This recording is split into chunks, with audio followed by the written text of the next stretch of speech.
Assalamualaikum warahmatullahi wabarakatuh.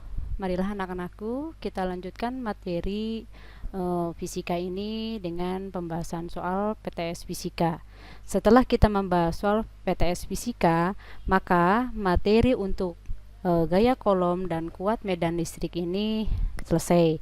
Kita bisa melanjutkan dalam pembahasan hukum Gauss dan potensial listrik. Baik.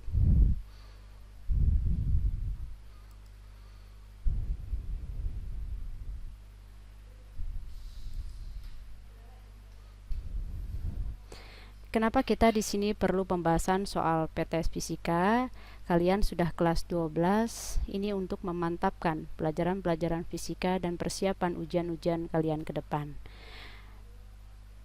Perhatikan dengan pembahas soal, Ibu tidak seluruhnya untuk membahas soal PTS fisika ini, hanya ada beberapa yang menurut kalian ini dianggap soal yang sulit. Baik. Nomor 1 kita lihat.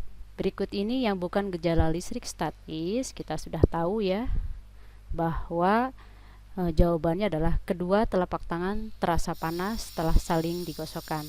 Ini kan sudah menunjukkan gejala ini adalah menunjukkan gejala kalor. Jadi bukan pada gejala listrik statis. Sementara untuk jawaban A, B, D, dan E itu termasuk pada gejala listrik statis karena ada perpindahan elektron. Soal berikutnya adalah benda dikatakan bermuatan listrik bila benda itu bisa menerima elektron dan bisa kehilangan elektron, tergantung dari sifat-sifat suatu benda tersebut. Lalu berikutnya adalah seorang peserta didik memutuskan untuk menyelidiki kelajuan listrik yang ia terima ketika bergerak dari mobil. Faktor-faktor berikut yang kecil kemungkinan yang memiliki pengaruh penting pada ukuran kejutan ini adalah kelembaban udara, karena kelembaban udara ini adalah sifat yang saling menetralkan. Kita tahu sebelumnya materi yang berkenaan dengan air ini mempunyai konduktor terbaik sehingga dia bisa menetralkan elektron-elektron di sekitarnya. Maka faktor-faktor berikut yang kecil kemungkinan memiliki pengaruh penting pada ukuran kejutan ini adalah kelembaban udara. Lalu kaca yang pada awalnya netral setelah digosokkan dengan kain sutra. Nah, yang namanya sifat dari kain sutra pada saat digosokkan suatu benda yang awalnya netral itu dia akan mengambil elektron kain sutra ini, sehingga dari benda yang tadinya netral, elektron yang diambil oleh kain sutra, sehingga benda tersebut atau kaca tersebut akan kekurangan elektron. Soal berikutnya, kaca yang sudah digosok dengan kain wol didekatkan pada penggaris yang digosokkan pada rambut. Yang terjadi adalah tolak menolak. Kenapa? Karena pada saat kaca digosokkan oleh kain wol, dia akan bersifat memindahkan elektron, lalu didekatkan pada penggaris yang digosokkan pada rambut. Sifatnya sama, rambut dan wol. Dia akan memindahkan elektron. Apa yang terjadi? Muatan negatif dengan negatif akan terjadi tolak menolak. Selanjutnya, diketahui muatan listrik Q1 positif dan Q2 negatif, di mana 1. Muatan Q1 menarik muatan Q2 karena perbedaan muatan, berarti betul. Lalu yang kedua adalah gaya kolom sebanding dengan Q1 dan Q2. Kita tahu persamaan dari gaya kolom ini adalah K Q1 Q2 per R kuadrat, di mana gaya kolom sebanding dengan Q1 dan Q2. Berikutnya adalah gaya kolom berbanding terbalik dengan kuadrat jarak antara Q1 dan Q2. Betul, di mana gaya kolom berbanding terbalik dengan kuadrat jaraknya dari kedua muatan tersebut. Lalu berikutnya adalah kuat medan listrik di tengah-tengah antara Q1 dan Q2 sama dengan 0. Belum tentu. Apakah itu bisa terjadi dengan perbedaan nilai kuat medan listrik atau perbedaan dari muatan? Ini belum tentu 0. Maka jawaban yang benar adalah 1, 2, dan 3. Baik, dalam soal perhitungan di sini Ibu tidak akan membahas seluruhnya, hanya sebagian yang dianggap sulit. Dua muatan titik yang sejenis sama besarnya Ki A, Ki B yang besarnya adalah 10 pangkat min 2 kolom di antara keduanya pada jarak 10 cm satu dari yang lain, sehingga gaya kolom yang dialami kedua muatan itu adalah berapa Newton. Berarti yang ditanyakan adalah gaya tolaknya atau gaya kolom, karena sama muatannya maka dia akan dikatakan sebagai gaya tolak. Kita lihat persamaan yang kita tahu bahwa F gaya kolom atau gaya tolak ini adalah K. Berarti di sini muatannya adalah Ki A, Ki B per R kuadrat. Kita tahu bahwa Ki A besarnya adalah 10 pangkat min 2 sama dengan Ki B, dan jaraknya 10 cm. 10 cm kita pindahkan ini adalah ke dalam meter, sehingga kita masukkan persamaannya, di mana K adalah konstanta, yaitu 9 kali 10 pangkat 9. Lalu Ki A sama dengan Ki B, artinya di sini adalah 10 pangkat min 2 tapi dikuadratkan karena Ki A dan Ki B sama, dibagi dengan 10 cm dipindahkan ke dalam meter itu adalah 10 pangkat min 1, lalu kita kuadratkan ini. Kita masukkan, berarti hasil yang didapat ini adalah berapa? 9, ini adalah kali 10 pangkat 9, ini adalah 10 pangkat min 2, karena min 2 dikali 2, jadi 10 pangkat min 4. Dikalikan kan? Lalu dibagi adalah 10 pangkat min 2, karena min 1 dikali 2. Sehingga di sini kalau kita tuliskan berarti adalah 9 kali 10 pangkat 9, ini dikali lagi 10 pangkat min 4, dikali 10 pangkat min 2 apabila dikataskan menjadi 10 pangkat 2. Maka hasil yang didapat itu adalah 9 kali 10 pangkat 7. Yang satuannya kalau gaya itu adalah F, sama dengan satuannya adalah Newton. Baik ya, itu mudah kan? Ini hanya tinggal memasukkan suatu persamaan. Berikutnya, dua benda bermuatan Ki1 dan Ki2 berjarak R satu sama lain. Jika jarak R berubah-ubah, grafik yang menyatakan hubungan antara interaksi kedua muatan F dan R, kita lihat persamaan dari dua muatan ini adalah, kita tahu bahwa persamaannya F sama dengan K Ki1 Ki2 per R kuadrat.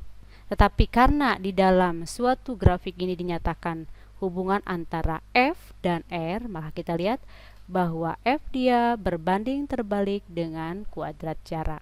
Sehingga kalau berbanding terbalik, grafik yang benar jawabannya adalah nih. Ibu kasih lingkaran ya. Berarti dia berbanding terbalik. Tentu paham ya anak-anakku. Selanjutnya adalah berikut ini yang bukan termasuk produk komersial yang menggunakan sistem gaya kolom adalah: 1. Penangkal petik kita sudah tahu, sudah membahasnya, itu termasuk dari gaya kolom. Lalu mesin fotokopi pun sama menggunakan sistem gaya kolom. Lalu yang C adalah pengendap elektrostatis, juga menggunakan sistem gaya kolom. Lalu printer laser pun sama. Nah, kenapa di sini kereta maglev? Karena kereta maglev ini lebih condong kepada materi induksi elektromagnetik yang akan kita bahas nanti. Ya. Selanjutnya, dua muatan listrik yang sama besar terpisah dengan jarak R tolak-menolak dengan sebesar F. Jika jarak antara kedua muatan menjadi 2 kali semula di dalam medium yang sama, ini menjadi berapa kali besar gaya tolak-menolak sekarang? Berarti ada dua kejadian.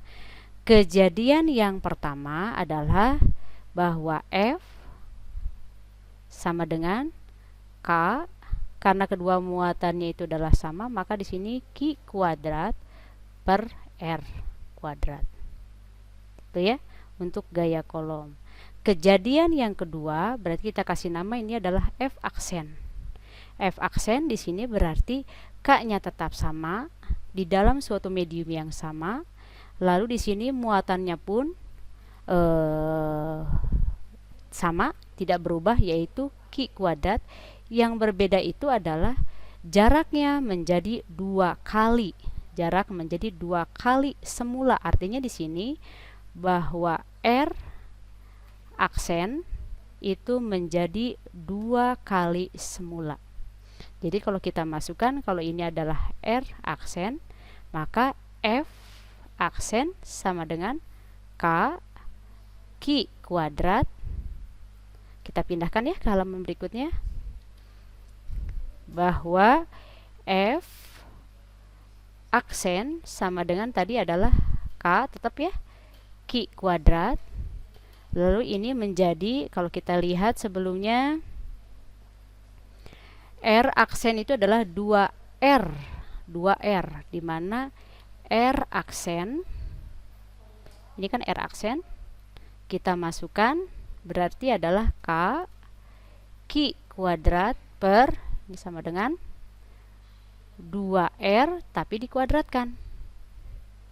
Nah, sehingga kalau kita bandingkan dengan kejadian yang semula, maka F aksen per F itu sama dengan kita masukkan K Q kuadrat per 2R tapi dikuadratkan dibagi dengan kejadian yang F tadi, yaitu K Q kuadrat per R kuadrat, ya, ini kuadrat.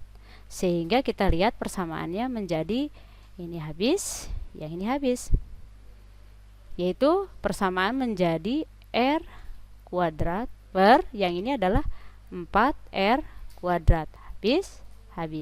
Sehingga hasilnya bahwa F aksen sama dengan 1/4F. Jadi gaya yang sekarang menjadi 2 kali lipat jarak semula itu adalah menjadi 1/4F. Paham ya?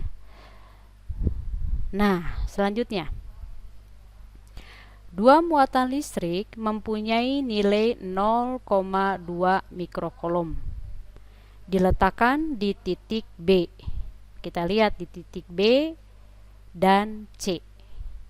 Jadi dua muatan listrik mempunyai nilai 0,2 mikrocoulomb diletakkan di sini adalah di titik B, B dan C. Ini segitiganya adalah segitiga sama kaki. Jika K adalah tetap 9 kali 10 pangkat 9 Newton meter kuadrat per kolom kuadrat, maka resultan kuat medan listrik di titik A, nah kita lihat, berarti yang ditanyakan adalah di titik ini. Kalau kita lihat di titik ini, dengan masing-masing dia mempunyai, kalau QC ini adalah, QC muatannya adalah 0,2 mikrocoulomb, lalu ini adalah QB besarnya juga sama, adalah berapa? 0,2 mikrocoulomb. Lalu yang ditanyakan di titik ini, kuat medan listrik, dua-duanya positif. Kalau dua-duanya positif, maka kita lihat gambar berikutnya. Nah, kita lihat ditanyanya adalah di titik A. Kalau kuat medan listrik positif, maka arah dari kuat medan listrik positif, dia menjauhi. Kita gambarnya seperti ini, maka kita kasih nama ini adalah E yang diakibatkan oleh muatan C. Lalu yang B, karena dia positif juga, maka dia akan menjauhi. Menjauhi.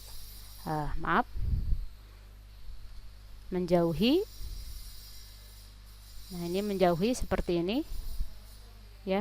Nah, ini kita kasih nama adalah E. Kita kasih nama adalah EB. Nah, ini B. Coba ya, kita sempurnakan. Nah, EB.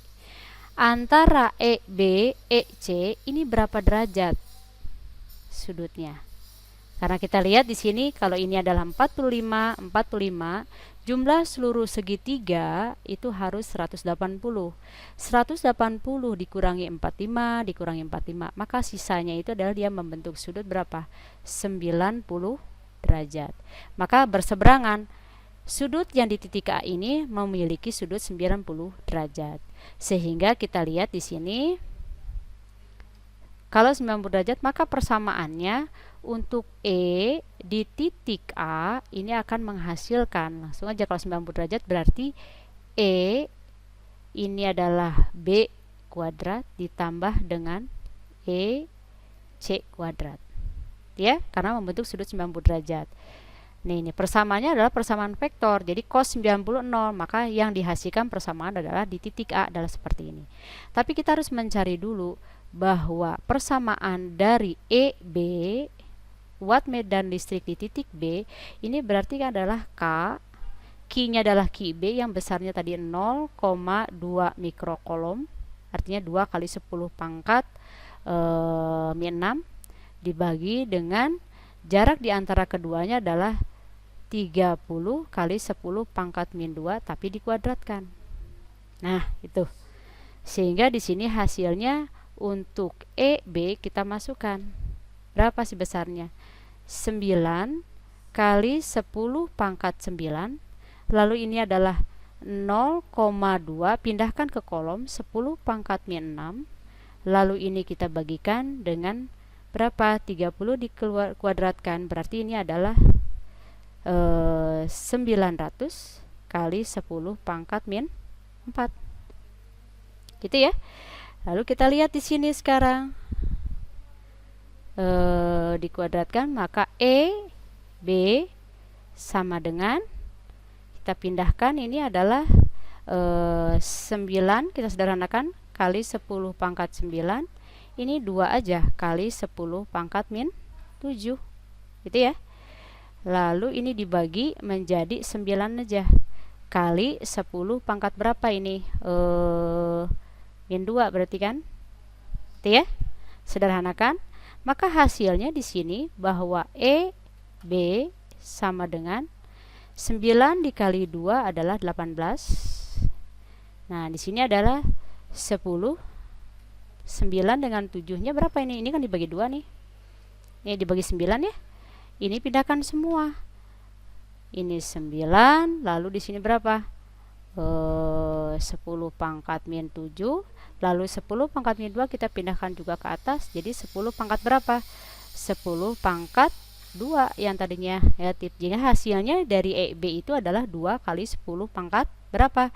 9, 10 11 dikurangi 7 berarti 2 dikali 10 berarti E di sini adalah berapa?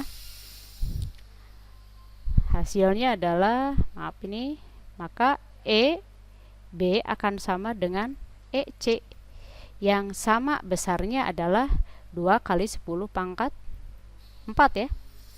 Itu kan? Nah, ini untuk E sama dengan ini 2 kali 10 pangkat 4. Ini belum selesai. Kita masukkan ke persamaan berapa besar dari EA. Masukkan, yaitu di sini adalah 2 kali 10 pangkat 4. Ini tapi dikuadratkan panjang, ditambah dengan 2 kali 10 pangkat 4, tapi ini dikuadratkan. Dikuadratkan. Maka hasilnya ini sama saja dengan, sama kan? Ini sama dengan angka yang sama, maka 2 dalam kurung 2 kali 10 pangkat 4 tapi dikuadratkan. Tuh. Lalu kita lihat berarti yang bisa dikeluarkan dari akar itu adalah yang dipangkatkan 2. Maka 2 kali 10 pangkat 4 kita keluarkan, sisanya tinggal akar 2.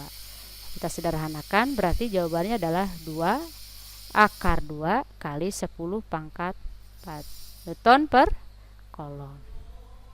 Itu ya, tentu paham ya. Ini adalah soal dari segitiga sama kaki. Baik.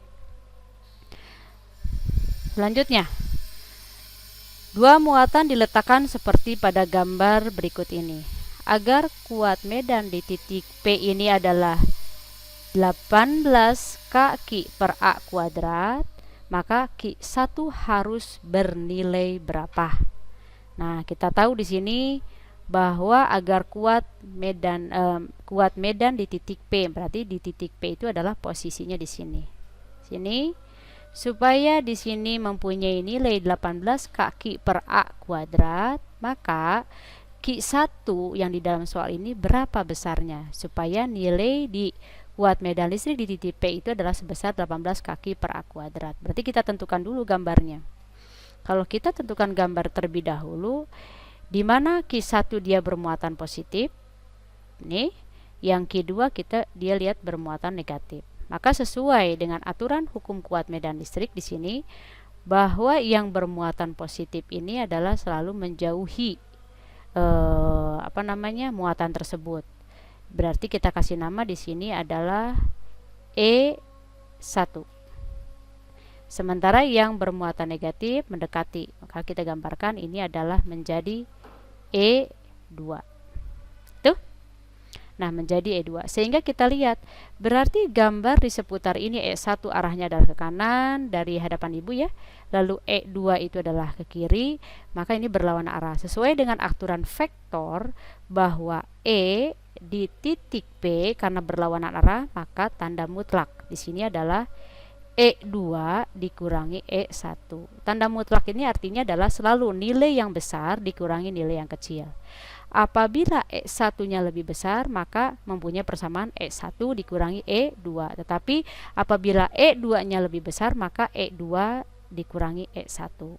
Tentu kita akan mencari dulu terlebih dahulu ya, berapa besar dari E2. Baik, kita lihat dulu ya. Nah, gambar di sini kita gambar kembali di sini. Ini adalah bermuatannya positif, lalu ini adalah bermuatan negatif. Nah, berarti penggambarannya tadi di titik P yang Ki1 atau E1 ini adalah dia menjauhi, kita kasih nama ini adalah E1 tadi ya. Lalu yang ini adalah mendekati muatan tersebut karena muatannya adalah negatif, berarti ini adalah E2. Was, ingat yang ditanya itu adalah Ki1. Nah, sekarang kita lihat dari konsep ini. Maka E di titik P itu tadi ya tanda mutlak, E2 dikurangi adalah E1.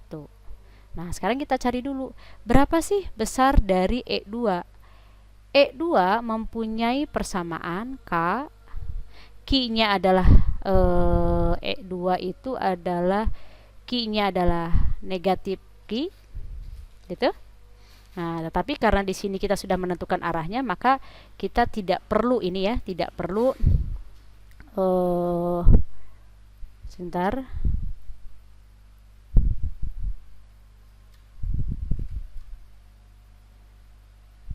Ini tidak perlu kita tulis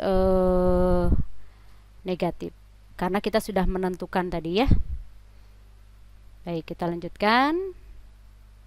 Nah, kita lanjutkan. Berarti di sini adalah Ki. Ki2 itu adalah besarnya Ki dibagi dengan jarak antara P dengan Ki2 ini adalah besarnya 1/3, tapi di sini kuadrat persamaannya. Itu ya. Sehingga hasilnya bahwa E2 sama dengan adalah K Ki. Ini adalah A kuadrat per 9. Kalau kita sederhanakan berarti di sini adalah 9 K Ki per A kuadrat. Itu E2. Nah, sekarang kita mencari E1-nya. Berapa sih besar dari E1? E1 berarti masukkan ini adalah K, lalu Ki-nya Ki1 yang kita cari ya, Ki1, tapi jaraknya antara Ki1, muatan Ki1 dengan titik P itu sama dengan A ditambah 1/3A tapi dikuadratkan. Nah, itu sehingga di sini adalah E1 sama dengan K Q1 yang kita cari, berarti di sini A ditambah 1/3A itu sama dengan 3/3A ditambah 1/3A. Jadi hasilnya adalah 4/3A, tapi di sini adalah dikuadratkan. Berapa besar dari E1? Maka di sini adalah Q1 per 16 A kuadrat per 9. Gitu ya. Jadi disederhanakan menjadi 9 Q1 per 16 A kuadrat. Gitu ya. Nah, sekarang kita lihat, bandingkan E2 dengan E1, mana yang lebih besar? Tentu di sini E2 yang lebih besar, karena 9 Q per A kuadrat itu lebih besar dibandingkan dengan 9 Q1 per 16 kuadrat. Jadi untuk memasukkan persamaannya bahwa E, P sama dengan kita masukkan, berarti kita masukkan E2 nya itu adalah 9 Q per A kuadrat dikurangi 9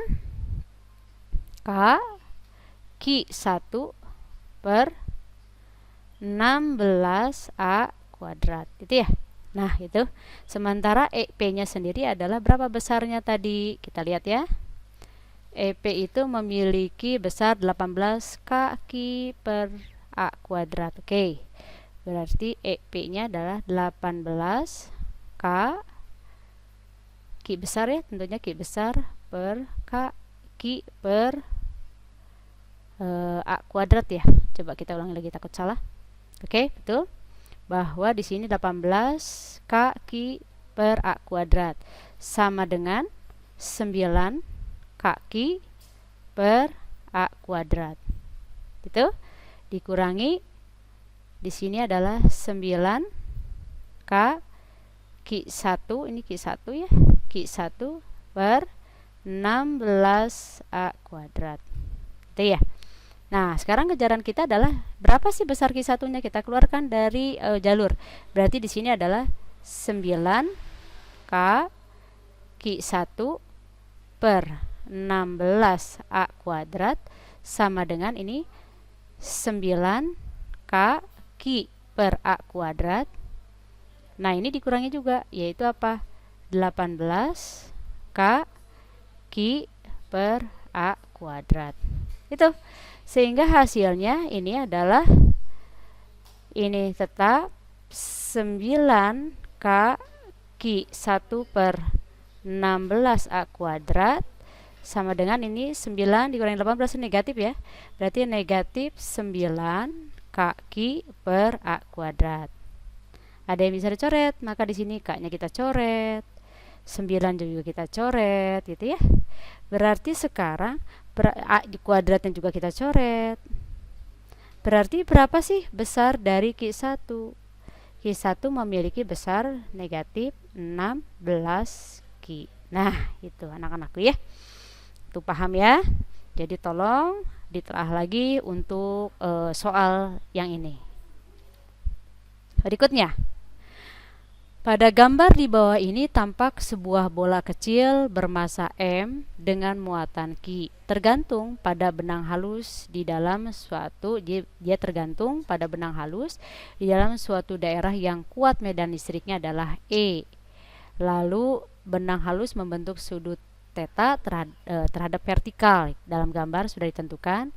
Nah, nyatakanlah kuat medan listrik E dalam M, Q, G, Q dan theta. Nah, ini pasti ada kaitannya dengan berat dari suatu partikel tersebut ya. Baik, kita lihat sekarang untuk membahasnya. Baik ya, ini sudutnya theta. Lalu di sini katanya benangnya adalah benang halus. Berarti di sini ada tegangan tali. Kita namakan adalah T. Lalu karena ini adalah suatu muatan, dia memiliki berat yang arahnya selalu ke bawah. Ini adalah mg. Nah, sekarang kita lihat kenapa sekarang suatu benda, katakanlah pada percobaan kalian itu adalah sebuah balon. Nah, sebuah balon ini dia akan bergerak menjauhi, artinya dia akan Kalau kita lanjutkan dengan gambar berikutnya, ini ada sebuah balon juga di sini dengan apa? Dengan muatan yang sama. Maka dia akan tolak menolak. Muncullah gaya kolom dengan besarnya adalah F. Tuh. Nah, sementara kita lihat ini adalah E. Perlu kalian ketahui bahwa jika muatannya ini adalah positif, jika muatannya positif, maka syaratnya adalah bahwa arah E dengan arah gaya itu sama, searah. Tapi kalau jika muatannya adalah negatif, maka arah E, bila arah E-nya adalah ke sana, maka gayanya itu harus berlawanan. Nah, ketentuannya syaratnya seperti itu dari analisis ini. Sehingga kita lihat kalau seandainya ini selalu gaya F itu pasti ke arah sana karena dia bergerak, balonnya adalah menjauhi. Oh, berarti terjadi gaya tarik menolak. Tetapi karena F dengan E-nya searah, kita bisa menentukan bahwa ini adalah muatan apa? Muatan positif. Ya. Lalu kita uraikan sesuai dengan hukum vektor. Kita uraikan di sini, kita uraikan. Nah, kita uraikan, oh berarti ini adalah T-nya. T-nya T apa? Karena ini sudutnya adalah berseberangan sama dengan di sini theta, maka kita nama ini adalah T cos theta. Otomatis kalau kita uraikan ini adalah ke sini, maka kita kasih nama ini adalah T sin theta. Gitu. Nah, dari uraian seperti ini dianggap balon sekian detik, sepersekian detik itu adalah dalam keadaan diam. Maka berlaku hukum 1 Newton. Berlakulah hukum 1 Newton. Di mana hukum 1 Newton itu adalah sigma F kalau searah dengan sumbu X, maka sigma Fx sama dengan 0. Terjadinya kelembaman. Artinya, gaya resultan gaya yang berlaku di situ ada gaya apa saja yang searah dengan sumbu X, maka ada gaya F di sini, gaya kolomnya. Lalu dikurangi dengan apa? T sin theta searah karena searah dengan sumbu X jajar sama dengan 0, maka F sama dengan T sin theta. Tuh. Tapi kalau misalnya sekarang kita tulis berapa besar sigma Fy sama dengan 0, sama karena bola ini tidak bergerak turun naik. Maka dianggap berlaku hukum 1 Newton. Ada gaya apa saja yang sejajar dengan sumbu Y, maka kita tulis di sini ada T cos theta dikurangi apa? Mg sama dengan 0. Maka karena 0, maka di sini adalah T cos theta akan sama dengan Mg. Berapa sih besar T-nya? Maka besar T adalah Mg per cos theta. Dari persamaan ini, T ini kita masukkan ke dalam persamaan gaya. Bahwa F sama dengan, masukkan, ini adalah Mg, T itu ya, Mg per cos theta. Dikali dengan ini sin theta. Nah, sekarang sin per cos theta itu mempunyai nilai apa? Mg ini sama dengan yang ibu kasih tanda di sini, sin per cos theta adalah tangan theta. Ya, ini baru F. Dalam soal yang ditanyakan adalah kuat medan listriknya E yang mempunyai persamaan apa? F per Q. Sehingga kita masukkan berapa besar dari E. Kita masukkan besar dari E ini adalah F-nya kita masukkan Mg tangan theta per Q. Jadi per Q ya, ini bukan per G, per Q muatan. Maka kita lihat jawabannya adalah Mg per Q tangan theta. Sesuai dengan ini ya, tentu paham ya. Berarti kita lihat ini jawabannya ada dalam jawaban tersebut.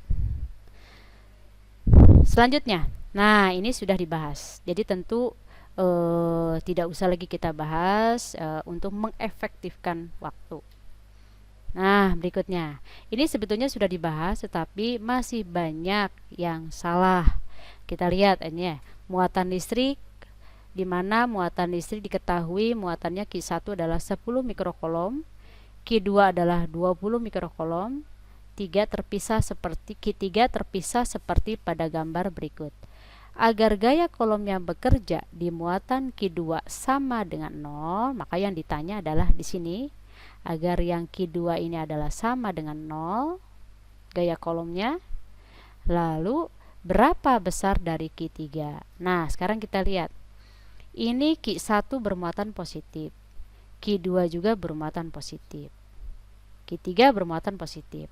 Maka sekarang antara Q2 dengan Q3 kalau sama-sama bermuatan positif, maka arah gaya kolomnya adalah saling tolak menolak.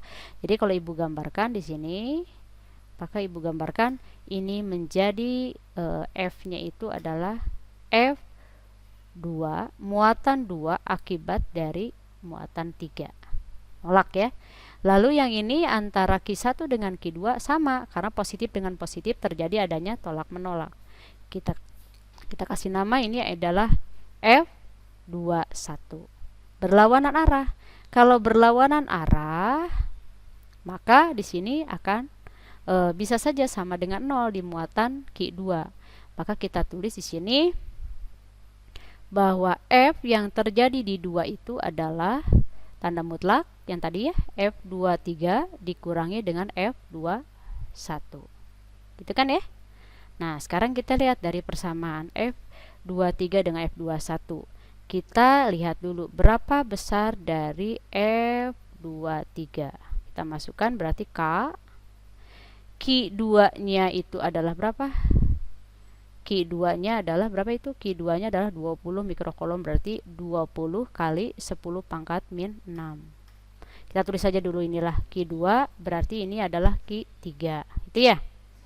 Lalu dibagi dengan jarak di antara keduanya. Kalau kita lihat dari gambar berarti apa ini? Kalau lihat dari gambar antara Q2 dengan Q3 berarti di sini adalah setengah aja ya, setengah A tapi dikuadratkan. Gitu kan ya? Terus kalau F21 itu sama dengan apa? K, ininya tetap Q1, lalu ininya adalah Q2. Maaf ini ya, maaf di sini ini adalah Q23, berarti ini Q2 ya. Ini Q2, ini Q3. Nah, ini Q2 tetap ya kita tulis untuk ini Q2, yang ini adalah Q1. Tetapi jaraknya antara Q2 dengan Q1 adalah A kuadrat. Ya. Tapi karena di sini dia mempunyai nilainya itu adalah harus nilainya 0, maka F23 sama dengan F21. Kita masukkan tadi bahwa ini adalah K, Q2, Q3, yang ini adalah apa namanya? Setengah dari dikuadratkan. Lalu sama dengan ini apa? K, Q2, Q1, tapi di sini adalah A kuadrat. Itu ya. Berarti ini bisa habis, coret. Q2-nya juga habis, gitu kan? Nah, sekarang yang ditanya justru berapa besar Q3? Berarti kan kita lihat Q3 aja dulu per Q1, gitu ya. Sama dengan ini dalam kurung aja lah. Sekarang dalam kurung Q3, Q1 berarti di sini adalah setengah A per A kan? Tapi dikuadratkan, gitu ya. Berarti ini habis kan? Nah, jadi kalau habis di sini berarti ini tinggal berapa? 1/4 ya. Berarti berapa besar dari Q3? Q3 berarti di sini adalah ini kan 1/4. Nah, 1/4-nya Q1. Itu ya. Betul tidak? Nah, cuman sekarang masalahnya Q1-nya berapa besarnya? Tulis lagi di sini. Berarti Q3 tetap ini adalah 1/4. Q1-nya itu adalah berapa besarnya? Adalah 10. Gitu ya, 10 mikrokolom aja lah, 10 mikrokolom. Jadi hasilnya ini adalah berapa?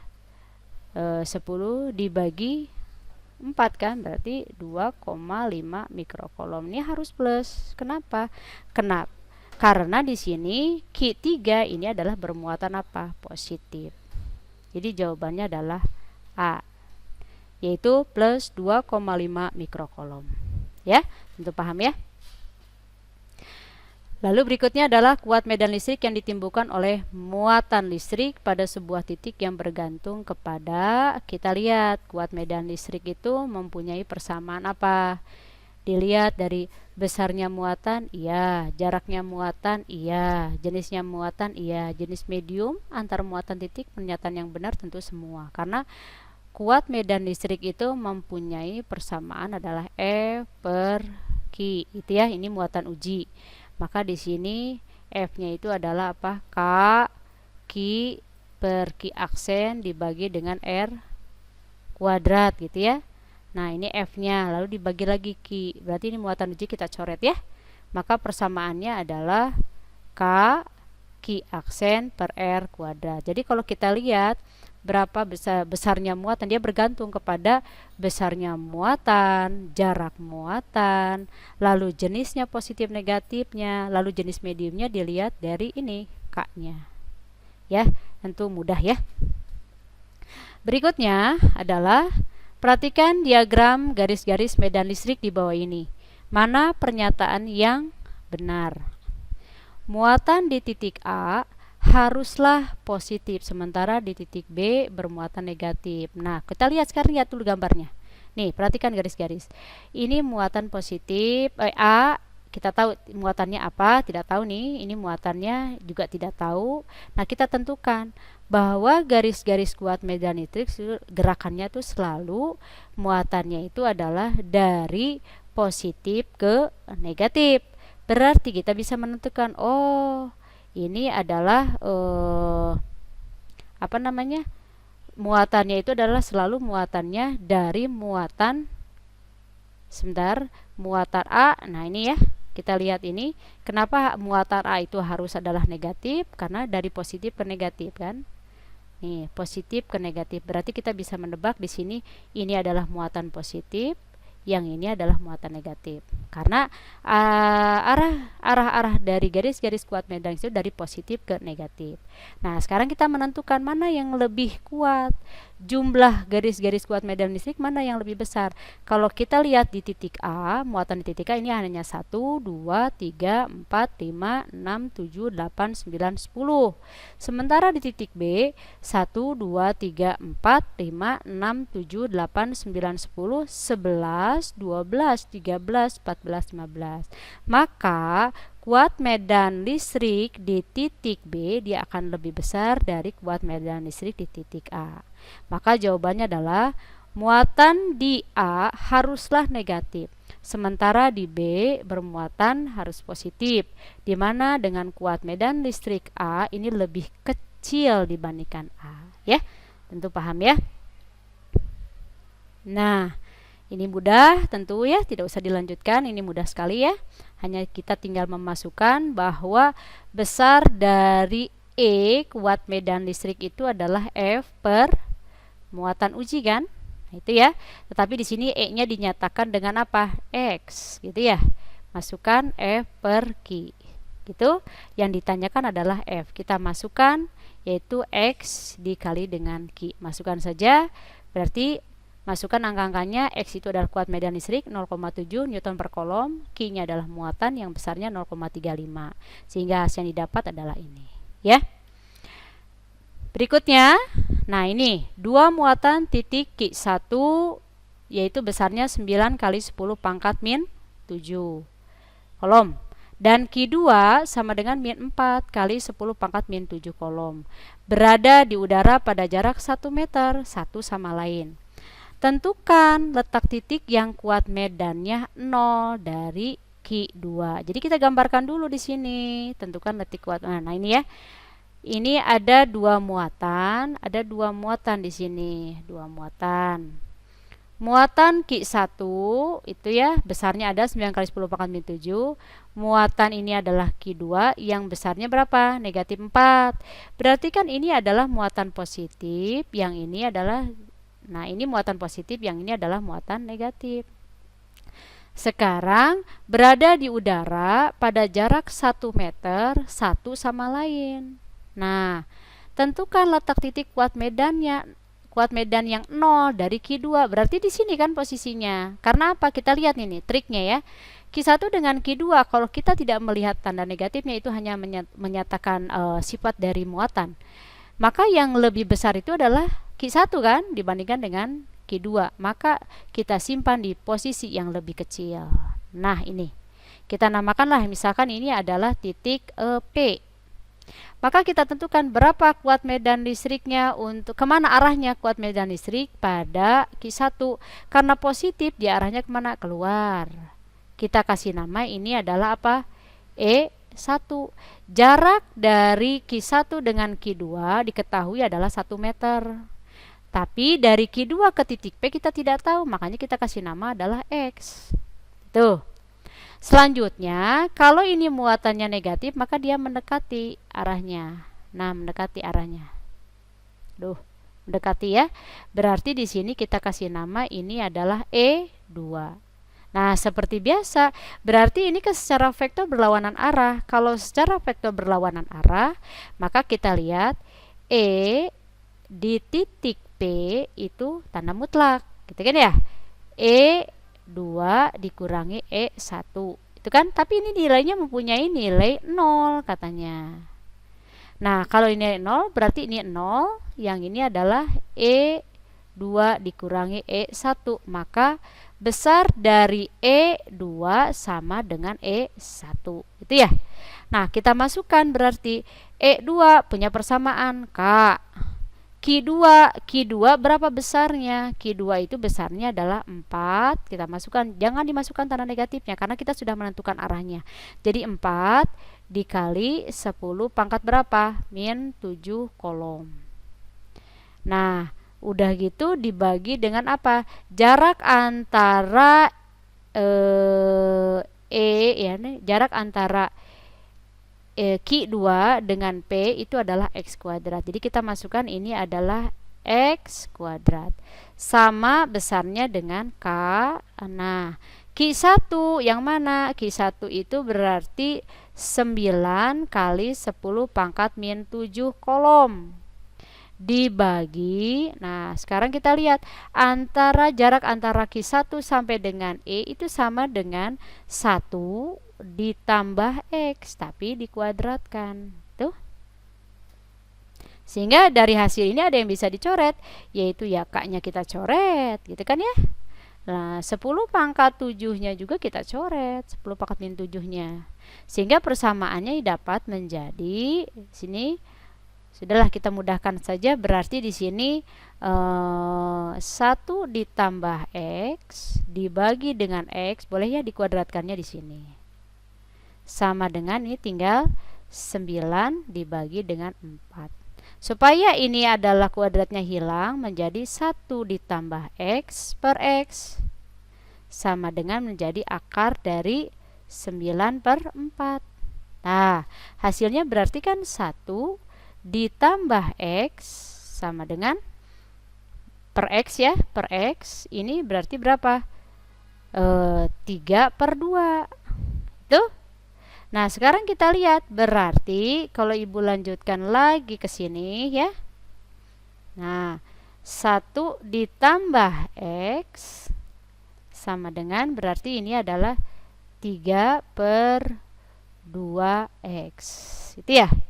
Berarti ini adalah 1 sama dengan 3 per 2X. Jadi kan 3 per 2X dikurangi X. Ini hasilnya 1 sama dengan berapa? Ini berarti hasilnya adalah 1 per 2X. Berarti X sama dengan berapa?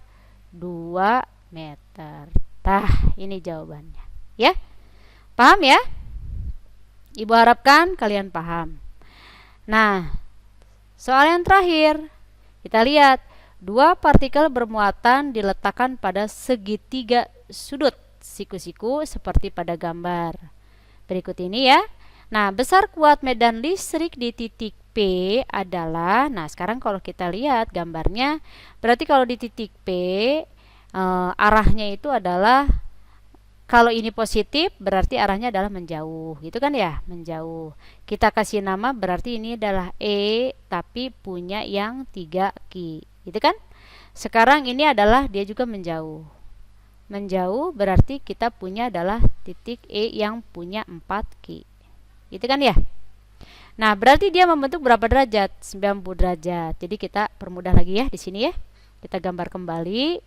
Berarti ini tadi arahnya adalah ke bawah karena muatannya positif, dia menjauhi ya. Berarti ini adalah tadi kita kasih nama E-nya adalah 3Q ya.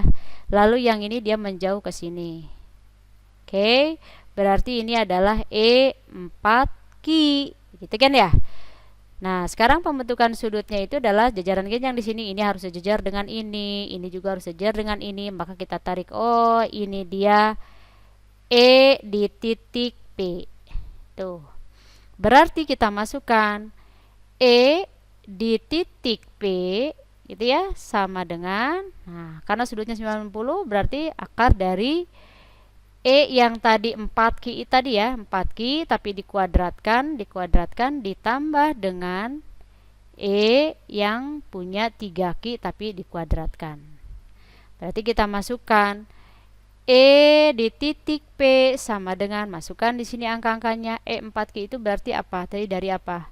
Ini kan terdiri dari K, terus masukkan ininya adalah 4Q, lalu ini masukkan jaraknya R kuadrat kan. Nah ini kan dua-duanya semuanya adalah, ini adalah R kuadrat, tapi di sini ini adalah kuadratnya juga. Ditambah, masukkan lagi ini K, lalu ini adalah 3Q gitu kan. Terus per jarak juga ini adalah R kuadrat, tapi kedua-duanya adalah dikuadratkan. Tuh, sehingga kita lihat, hitung di sini persamaannya. Berarti kan ini adalah K kuadrat, yang ini adalah 16Q kuadrat per R pangkat berapa? 4, itu kan ya. Ditambah dengan K kuadrat, ini adalah 9Q tapi dikuadratkan, ini tetap ya R-nya adalah pangkat 4. Gitu ya. Oke. Oh, maaf. Ini langsung aja ya tadi ya. Nah, itu ya, kita lihat. K16. Nah, sekarang berarti di sini 16 ditambah 9 berapa? Karena ini variabelnya sama semua. K kuadrat sama, Q kuadrat sama. Yang berbeda itu hanya 16 dan 9. Berarti di sini berapa? Akar dari 16 ditambah 9 kan 25. Ini tulis lagi kembali, K kuadrat Q kuadrat per R pangkat 4. Jadi kalau keluar dari akar itu berapa? Ini tetap menjadi 5 kan? Gitu ya. K-nya juga dikuadratkan, Q dikuadratkan, gitu ya. Tetapi di sini ini adalah R-nya pangkat berapa? Kalau misalnya dikuadrat berarti R-nya pangkat berapa? 2. Coba kita lihat. Jawabannya ada tidak di sini? Jadi 5 KQ per R kuadrat. Nah, tuh ya. Ini jawabannya. Tentu mudah kan ya? Nah, ini hanya permainan matematika saja. Yang penting kalian konsep kuasai untuk kuat medan listrik dan gaya listrik ini untuk penguatan nanti pada materi berikutnya, yaitu untuk materi gaya kolom dan kuat medan listrik ini dianggap sudah selesai. Lalu dilanjutkan dengan materi hukum Gauss sebagai dasar materi potensial listrik. Nah, nanti kalian setelah kalian paham dengan pembahasan PTS ini, kalian bisa pelajari PPT hukum Gauss dan potensial listrik. Berikutnya kerjakan latihan-latihan soal yang berada dalam PPT tersebut ya. Nah, cukup sekian. Mudah-mudahan apa yang Ibu sudah jelaskan kalian dapat memahaminya ya. Terima kasih. Assalamualaikum warahmatullahi wabarakatuh.